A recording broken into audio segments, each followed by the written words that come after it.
if becoming exceptionally good at something isn't about talent at all? Because it is about being persistent, choosing the right thing, and putting in the work.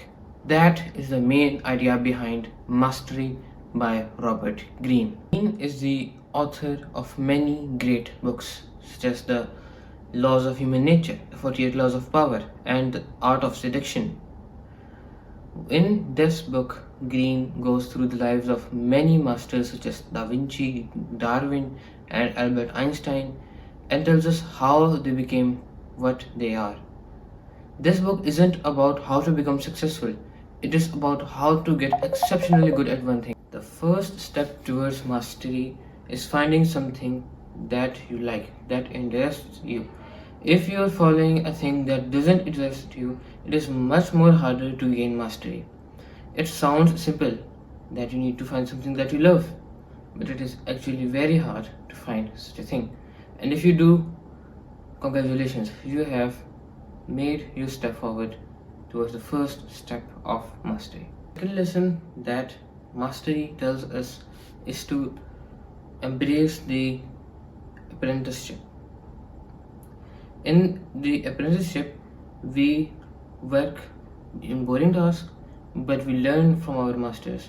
It might seem very simple tasks, but we are actually building a foundation on which we can build our mastery. Robert Greene argues that this is the most important part of gaining mastery, and this is personally my favorite because it teaches the idea of slow learning. We don't learn fast, we don't learn within 3 months, 4 months. It may take 5, 6, 7 years, but you're learning something. You're building foundations that will last and that will cast down your masteries. The third step, it is that you need to embrace your mistakes.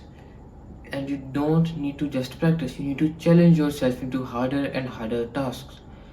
If you're doing something like you're learning a single song and you're practicing it again and again over 100 times, you are not improving. What you're doing is repetition. You need to make yourself better by having more challenging tasks. You need to learn more songs, you need to learn harder songs. This applies to everything: writing, business, YouTube, everything. One thing that I really love about mastery is that it teaches us to be like childs or children's. You know, you need to be much more creative. You need to find the world exciting. You need to be more creative, and you need to learn from others. You don't need to be stubborn. If you are stubborn and you don't learn from others, you won't achieve mastery. It is like being a child, learning new things, getting curious at things and embracing the challenges and developing yourself. That is one main thing that you need to do in order to achieve mastery. Is Mastery a book that you need to read? I would say 100%. I will rate this a 5 out of 5 book. And hear me out. This book is better than many self-help books.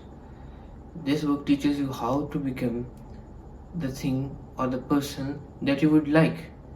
This doesn't say you to copy others' lifestyle that you see on social media. This tells you to build mastery.